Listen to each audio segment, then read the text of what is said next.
The final leg of the Bushiroad Rumble 2021 just concluded this weekend, and I actually took part in it. My results, unfortunately, were not as good. Let's go talk about it.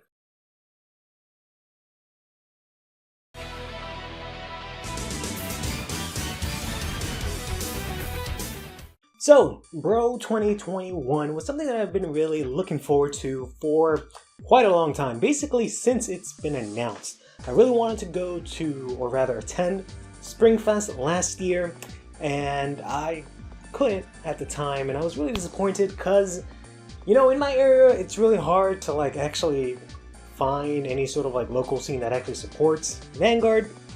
So I've had to make do just with being at home, playing as my girlfriend, and then playing random people online through remote fights. So it's been kind of rough to actually be able to enjoy Vanguard with a wide variety of people as you usually can with normal card games. But thankfully we got Bro 2021, and you know, the experience was pretty solid, pretty positive overall. I learned a lot, and I got to play a lot, and it was, for the most part, pretty fun. In terms of my actual record or performance, I didn't really do too hot, to be honest. I wasn't really expecting to win the whole thing. Would have been cool. But I wasn't really expecting that because there's just way more experienced people out there, and I haven't played enough. But I didn't think I was going to do this badly. I ended up, at the end of the night, I was 3-6. I won 3, lost 6 matches out of a total of 9. But in reality, it was more like 1-6 because 2 of my wins were actually because of no-shows. So I just defaulted and got the win. So I don't really count those because, I didn't do anything. What I would like to do is just to go over some of the matches I had, since I did manage to be able to record a good chunk of them, and just sort of take an in-depth look at where I may have gone wrong, what my opponents did really well, stuff like that. So let's go ahead and start off with my first match here, which was actually against another Barrel Magus, which I've actually never played Barrel Magus at all. I've played Barrel Magus myself, but I've never played against Barrel Magus. The only time I played Barrel Magus was maybe the few times me and my girlfriend would swap decks just to see how the other deck played. That was about it. So this was a really interesting experience. That being said, this is possibly the worst match of the entire tournament for me, aside from one other match which I'll get to later. The reason this was the worst match is that I lost. Spoiler alert. I ended up losing, but unfortunately, I didn't just lose, I lost because I just made a bunch of misplays in a row, which cost me the entire match. So I won't go over the entire match, but I will highlight this moment here. My opponent just reached their grade 3, and they were able to go into Barrel Magus here, and they were able to do their big Barrel Magus play. Pretty standard stuff, very easily, boom bang bing boom boom, 14 soul right away. Here, they just need 1 more soul in order to get to 14, which they can easily do with this Steam Deviant Dragon right here. However, in addition to that, they also went ahead and played the Goemon over here. Now, the problem with the Goemon is that I realized at this moment, I'm an idiot. The reason I'm an idiot is because when Goemon was first announced, I went ahead and I read the card, or at least a translation of the card, and I was like, okay, so when this goes into your soul by your Vanguard's ability, your Vanguard attack cannot be sensitive. This is wrong. That is not the effect at all. Later on, I got the card and I read it, then I thought, oh no, this is what it actually does. When this card is put into your soul by your Vanguard's ability, your Vanguard's attack must be guarded with 2 or more cards, or your opponent cannot guard. Like, oh, that sounds pretty good. Wrong again! Turns out that it's actually all attacks for the remainder of that turn, so including my rear guard's attacks. Which is pretty unfortunate that I dropped the ball on that one. That just kind of goes down to my lack of experience. So anyways, he's got the Goemon here. He goes ahead and does his swings, and then he uses Barrel Magus along with its effect to put everything into the soul, and then go ahead and use Goemon's skill as well. Now that he's attacking, I'm going to try and guard here. So I go ahead and throw down the over trigger that I unfortunately have in my hand, but then I'm like, wait, I have to use 2 cards to guard? Are you serious? It's for all the attacks? I thought it was only Sentinels and etc, etc. My opponent's like, no, you're a dumbass. That's not what it does. I mean, he was nice about it. He didn't say that. He just read me the card. But yeah, so my first mistake was aside from not knowing what Goremon is, my first mistake was actually guarding this attack here, because what I ended up doing was I dropped an overtrigger and then this Selfish Engraver. Probably shouldn't have done this. The reason I used this Selfish Engraver is because I had, among other things, I had a bunch of the other cards that I needed in order to reach my 15th soul, but also had a Deep Sonicer that I wanted to try and use in order to put into soul with Electro Spartan Skill. Electro Spartan Skill, you put a card from your hand, you draw a card, and you soul charge 1 when you ride Barrel Magus over him. So it's kind of using it for that. However, I could have just used Deep Sonicer to guard here instead of holding on to it. Then next turn, I could have actually made more use of Selfish Engraver. So, I go ahead and guard his attack, and I just take his other 2 attacks to the face. Everything's fine, I'm at 5 damage already, I haven't even hit grade 3. I go ahead, I ride Barrel Magus, I put in the Deep Sonicer into the soul, do all my things, and then boom! I'm actually at 14 soul here. Had I actually been able to play the Selfish Engraver, I could have very easily gotten the 15 soul when she goes into the soul herself, and then countercharged 1. Countercharge wouldn't have mattered, but it still would have been nice. So, because of that, I ended up not really being able to do too much this turn. Granted, I didn't really have a lot of other cards at the time, but my opponent did just play down a bunch of cards the previous turn. He only really had a couple of cards in hand at this point. So it can very easily been a very good push. Help with maybe a trigger or 2, maybe could have even won the game. Instead, went for a somewhat vanilla turn here, just swung twice, and that was kind of it. Then, afterwards, we go to my opponent's turn here, and this is where basically the entire game ends. So, they just do their thing, swing with their rears, hit me to the face, go to Barrel Magus. For Barrel Magus, I know, hey, I'm at 5 damage. I can't take this attack. So I go ahead and use a PG in order to block Barrel Magus' attack.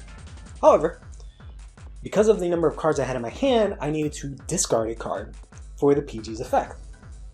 And I had the option of another Selfish Engraver, a PG, and the Steam Deviant, a critical trigger. I was so burnt up about the fact that I used up the first Selfish Engraver to guard and it put me in a bad position that I was like, no, I need this Selfish Engraver.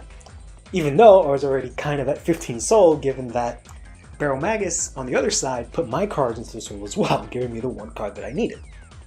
But I was like, no, Selfish Engraver is important. I need this. I will keep this in hand. I can't get rid of the PG, because it's a PG. I'm not going to discard a PG for a PG. That's dumb. So I ended up discarding the critical trigger.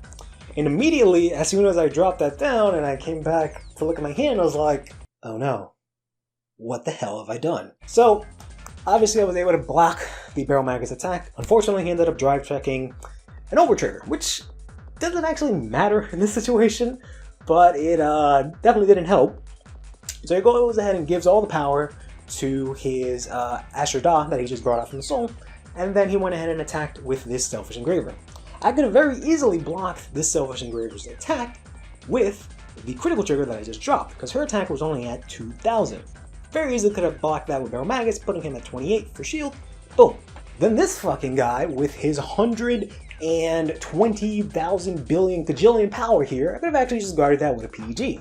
Then I would have actually been able to push next turn. I can't say that I would have won, who's to say, but I definitely would have been in a better spot. I think my opponent at that point in the match actually had 1 PG and then 3 other cards in hand. So I could have very easily gone ahead and probably been able to do a good amount of damage that turn. But unfortunately I ended up taking the L. So, what did I learn from this match? Quite a lot of things. First, Golemon is freaking busted. Went ahead and updated my deck list right after that. 2, after I actually used this critical trigger, as soon as I let it go, I could have maybe taken it back, asked my opponent like, actually, I don't want to do that. Even though you've already seen the fact that I have the critical trigger, I'd like to take this back. That's a really dumb move. But because it was the first match, and like I said, I think I was just nervous in general about the match, I just kind of let it go because I just didn't want to. It's a tournament. I'm like, no, I dropped it. That's it. It's over. Even though I'm sure he would have been like, yeah, that's fine. So I need to sort of just not be so complacent when it comes to those kinds of things. And then the final thing that I learned is to basically just slow down. Try and calm down. You know, I didn't initially feel nervous or any sort of jitters preparing for the tournament. I was kind of just whatever, you know, if I lose, I lose, I win, I win.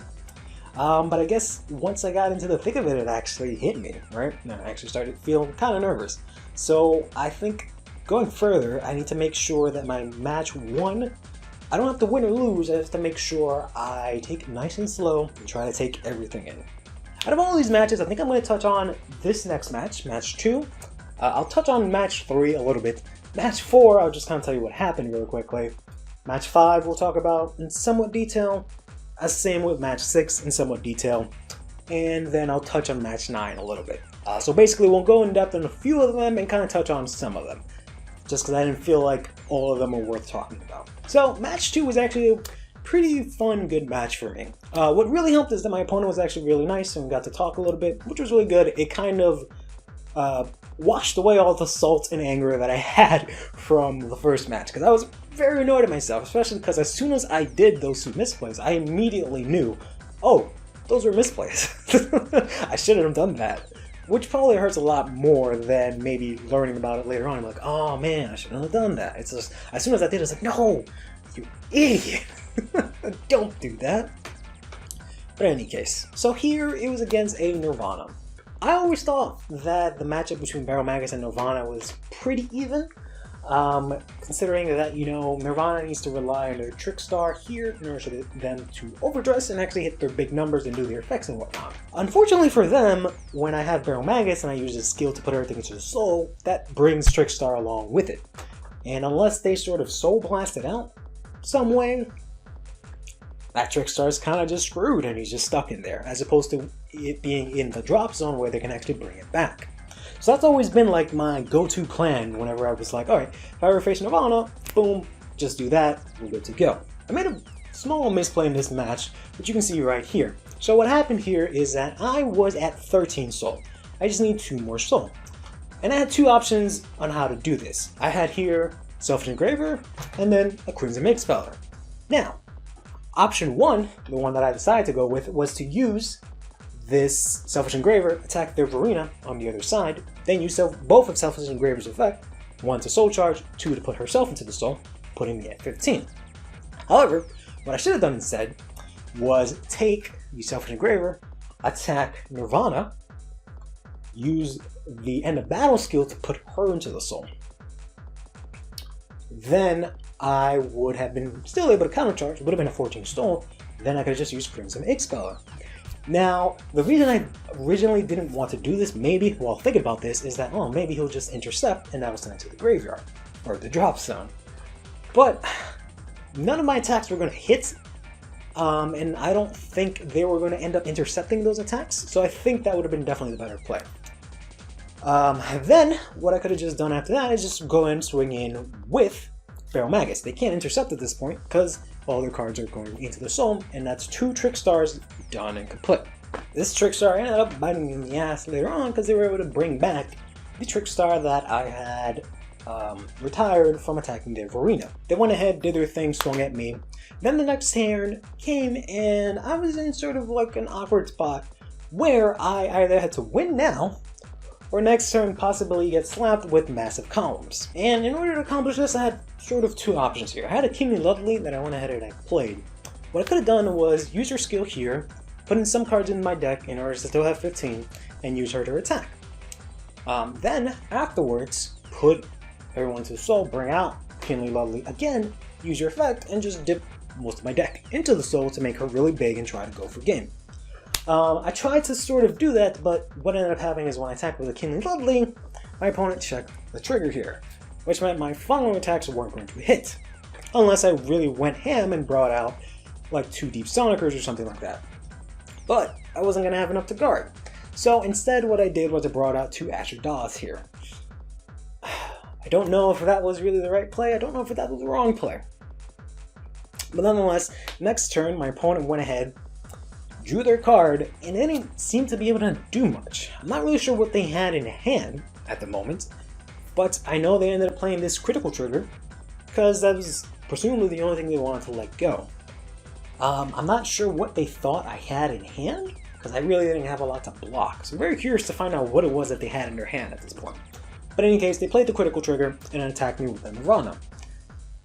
I did not have a PG here, so there wasn't really much that I could do. So I went ahead and I took both Astro Dawes to intercept for 33.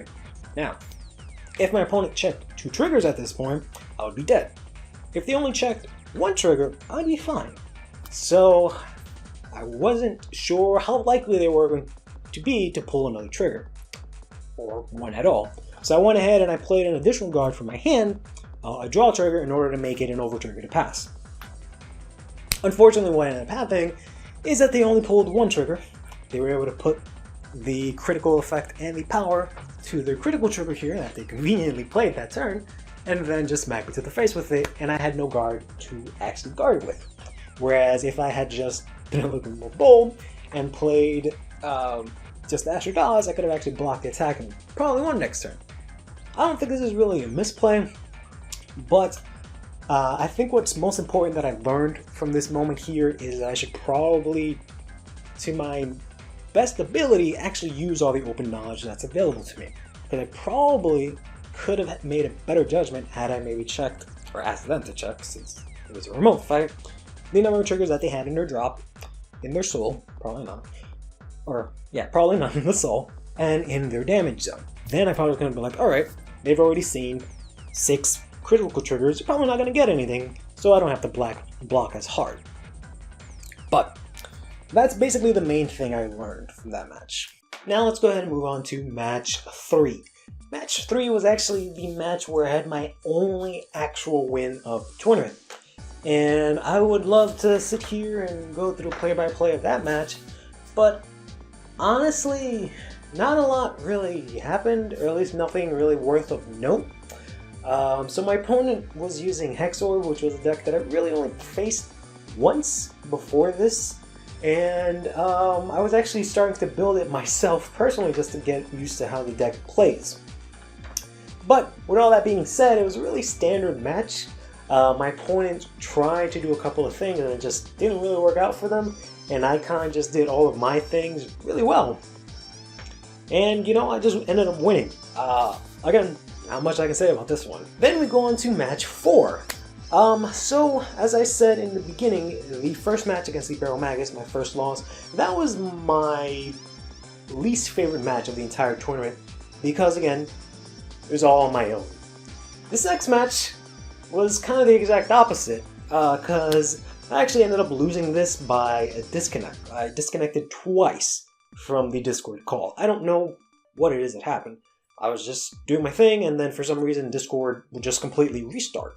And it happened to me twice, and after the second one, I got the loss just for disconnecting. Granted, there were a lot of factors that may have played into this, you know. Both me and my girlfriend were competing at the same time. There was a lot of, you know, traffic going to, you know, entire Discord channel. I had the stream playing in the other rooms, or it might have been just in this house. The bandwidth was maybe really used up. Maybe even so on my own computer, because I was also, while sharing my camera, I was also trying to record it so I can show it in these videos. And then there was also the fact that my opponent had to have 2 separate accounts on the same fight room, I guess because they needed one for the voice and one for the video. So I don't know if that's what threw it out of whack. But in any case, I lost this one. So I can't really talk about it because it was a disconnection loss. The only things I can say that it was against a Zorga. And Zorga is one of the other decks that I really don't know how to play at all. The only experience I have with Zorga is playing against OuterOrange's Zorga, but all I remember is from my very first few overdress fights, very first few remote fights where I didn't really know what the hell was going on. She was just doing all this shit, and I'm just like, yeah, okay, that sounds about right. I mean, she wouldn't lie to me, so sure, yeah, all those numbers sound about right. So I don't really know how exactly Zorga works. I just know they play a bunch of crap on their turn and they get massive columns. I don't know. So given the issues I had with match 4, I ended up trying to see if I could not get disconnected in match 5, so I actually don't have any footage for this match either. But I will try and talk about this one. This match was pretty difficult. It was against an Orphis, and I had always, similar to Nirvana, thought that the Orphis matchup was somewhat in Barrel Magus' favor, just because I figured, alright, they're just going to spam their tokens, they only really have 3 attacks, I'll just suck everything into the soul and then boom, win the game eventually. However, Orpheus is way more complicated and advanced than that. This is maybe like set 1 Orpheus, whereas set 3 Orpheus can do way more things than that. They can retire their own tokens, which they can then bring back next turn. They can retire their own tokens to get multiple good effects. They can also get these huge massive columns, which is what my opponent did using the new grade 3 or 2, grade 3 order, that whenever you get out a Shadow Army token, it gives it 5k. Managed to play that twice, so whenever he got a Shadow Army token, it was actually this huge 25k freaking token on the field. And he had a column of those, plus a column in his monster. It was just a whole travesty. He had just these giant columns running into my face. While I think I was able to get to my 15 soul pretty easily playing my normal game, I remember not having any PGs in this game and not being able to block at all. And I just ended up losing. Orpheus is just too damn big. Finally, we go on to match 6, which was the last match I had before the few buys that I had from all of the no-shows.